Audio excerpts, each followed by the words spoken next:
உண்மையிலேயே யோசிச்சு பாருங்க.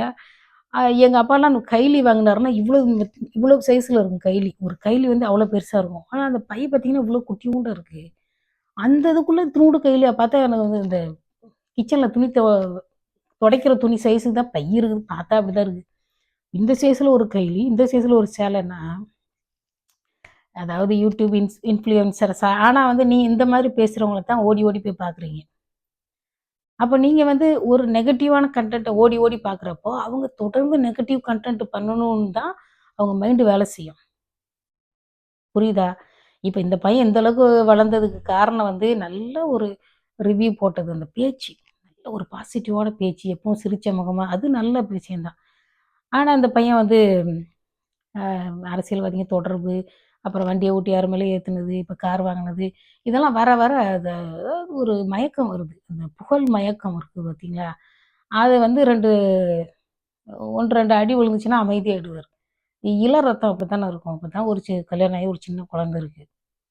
எனக்கெல்லாம் 10 வருஷத்துக்கு மேல ஆகுது கல்யாணம் ஆகி. அப்ப என்னோட எக்ஸ்பீரியன்ஸ் நான்லாம் சின்ன பிள்ளையிலேருந்து பார்த்துருக்கேன் மனுஷங்கள. சொன்னா என்னால நம்பவே முடியல. எங்க பக்கத்து ஊர்ல ஒருத்தர் ஒரு பெரிய பணக்காரரு. அவரு வந்து பெரிய வண்டியில வருவாரு. அந்த ஏதோ ஒரு வண்டி எனக்கு தெரியல. அது ஒரு ஒரு 1/2 கிலோமீட்டர் தூரத்துக்கு முன்னாடியே வர்றப்ப சவுண்ட் கேட்கும். 2023 எங்க அம்மா இறந்தப்போ போறேன். எதிர்ல வர்றாரு. டிவிஎஸ் 50ல உட்காந்துக்கிட்டு ஓட்டிட்டு வர்றாரு. இவர் தான் அவரு அப்படின்னு எங்க அண்ணன் சொன்னப்போ, என்னால நம்பவே முடியல. நம்ம பார்த்தது வந்து சரத்குமார் மாதிரி ஒரு கம்பீரமான ஒரு பயங்கரமா கூலிங் கிளாஸ்லாம் போட்டுட்டு, அவர பார்த்தாலே பயப்படுவாங்க தோட்டத்தில வேலை செய்றவங்கலாம். அவர்கிட்ட வேலை செய்றவங்க. அன்னைக்கு பார்த்தா டிவிஎஸ் ஊட்டில இப்படி போறாரு. சின்ன ஒல்லியாயிட்டாரு. முடியெல்லாம் நரைச்சிருச்சு. என்னால நம்பவே முடியல.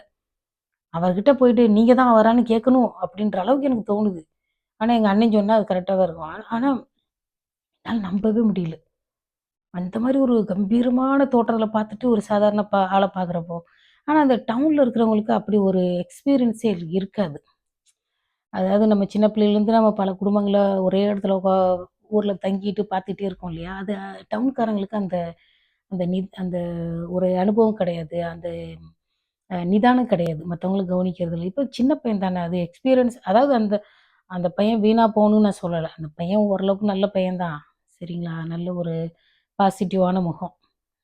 அது சின்ன பிள்ளைத்தனமா இருந்தாலும், கொஞ்சம் அழகான முகம். அந்த பொண்ணு அவனுக்கு ஏத்த மாரி இருக்கு. நல்லா இருக்கட்டும். புரியுதுங்களா? ஏதோ நம்ம தமிழ்நாட்டுல பொறந்துட்டு ஒருத்தன் வீணா போணும்னு நெனைக்கக்கூடாது. நல்லா இருக்கட்டும். ஆனா கொஞ்சம் வாய கொறடா. வாய கொற. தண்ணி 1 மணி நேரம் பேசினா தண்ணி குடிக்கணும். கொஞ்சம் வாய கொற. ஊர் வாயில உழுவாத. சரியா? இப்போ நான் 10